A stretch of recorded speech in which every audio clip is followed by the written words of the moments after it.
नमस्कार, माझे नाम भाग्यश्री आहे. आज आपण कोटर जीप असेंबली कशी बनवायची याबद्दल जाणून घेणार आहोत. या प्रात्यक्षिकाच्या शेवटी तुम्ही हे करण्यास सक्षम व्हाल.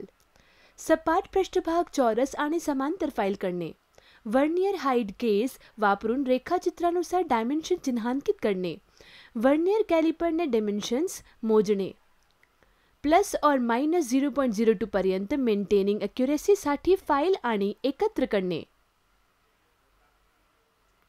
साधने आवश्यक: vernier height gauge, vernier calliper. आवश्यक उपकरणे: लेथ मशीन. आवश्यक साहित्य: कच्चा माल, ऑइल. जॉब सुरू करण्यापूर्वी काही प्राथमिक तपासण्या कराव्या लागतात. त्या खालीलप्रमाणे आहेत. प्रथम, स्टील रूल वापरून कच्चा माल तपासा. भाग 1. समांतरता आणि लंबवतपणा राखण्यासाठी एकूण आकारासाठी भाग 1 फाईल करा. भाग 1 चा कच्चा माल 60.3 × 60.3 × 9.5 मिलीमीटर आकाराचा 2 तुकड्यामध्ये फाईल करा आणि मार्किंग मीडिया लागू करा आणि वर्नियर लेवल प्रोटेक्टर वापरून चिन्हांकित करा. एकदा साईज पण चेक करा.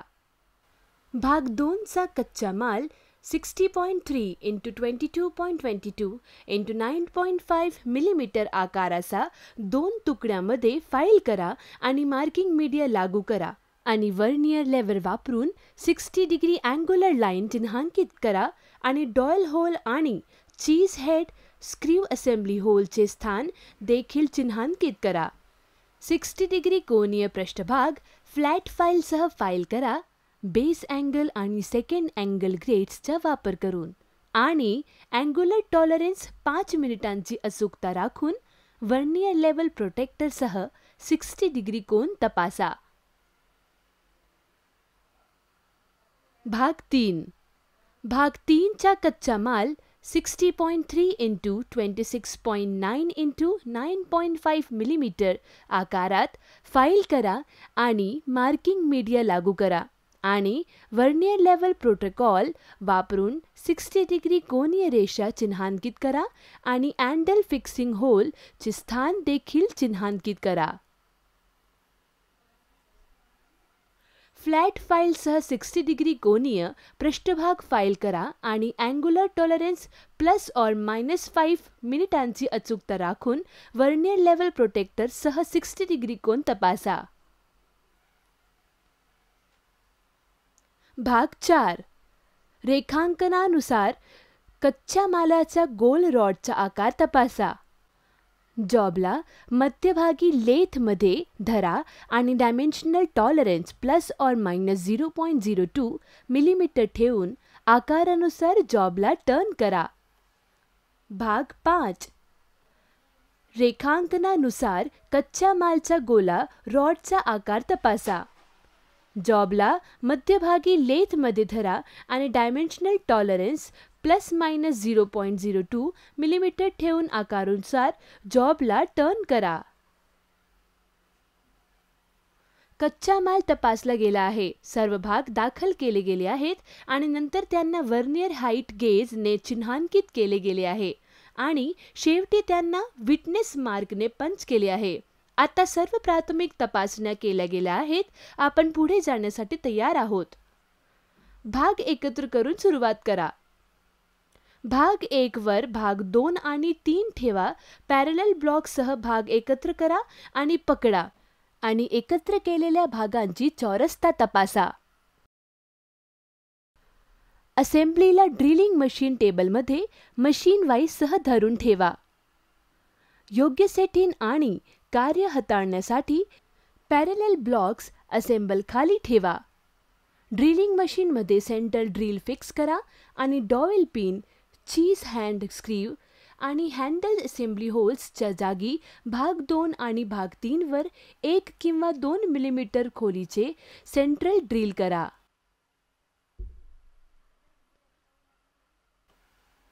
सेंट्रल ड्रिल काढा आणि ड्रिलिंग मशीनमध्ये 4.8 मिलीमीटर ड्रिल फिक्स करा आणि डॉवेल पिन लोकेशन्स असेंब्लीमध्ये छिद्रातून ड्रिल करा.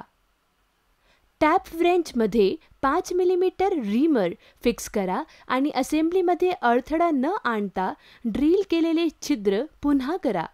रिमिंग करताना ऑइल वापरा. डॉवेल पिन असेंब्लीच्या रीम्ड होलच्या ठिकाणी 18x5 मिलीमीटरचा डॉवेल पिन निश्चित करा.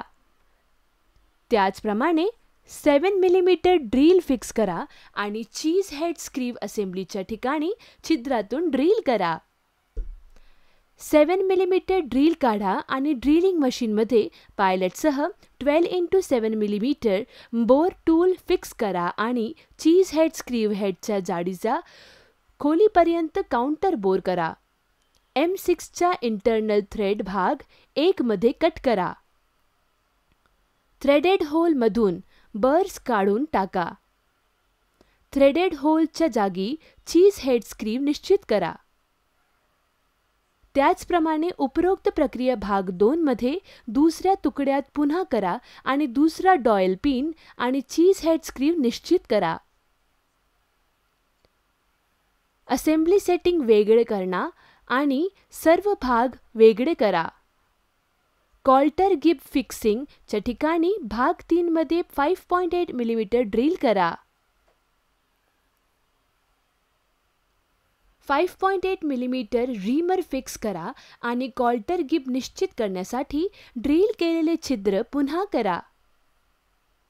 सर्व पृष्ठभाग पूर्ण करा आणि असेंब्लीच्या भागांचे सर्व कोपऱ्यांवरील बर्स काढा. डॉवेल पिन्स आणि चीज हेड स्क्रीव सह भाग 1 आणि 2 पुन्हा एकत्र करा. भाग 3 कॉल्टर गिबसह डोवेटेल शाफ्ट मध्ये बसवा आणि त्या स्लाइड करा. कार्य पूर्ण केल्यावर थोडे तेल लावा आणि ते मूल्यमापनासाठी जतन करा.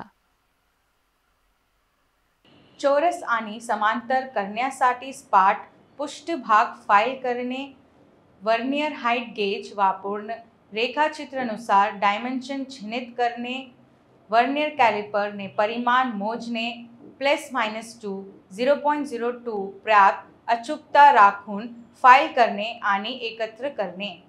अशा प्रकारे आम्ही कोटर जेब असेंबली कशी तयार करावी ते शिकलो. आशा आहे की तुम्हाला हे स्पष्ट समजले असेल. आज स्वाध्याय तुमच्या अनुदेशक मदतीने करा.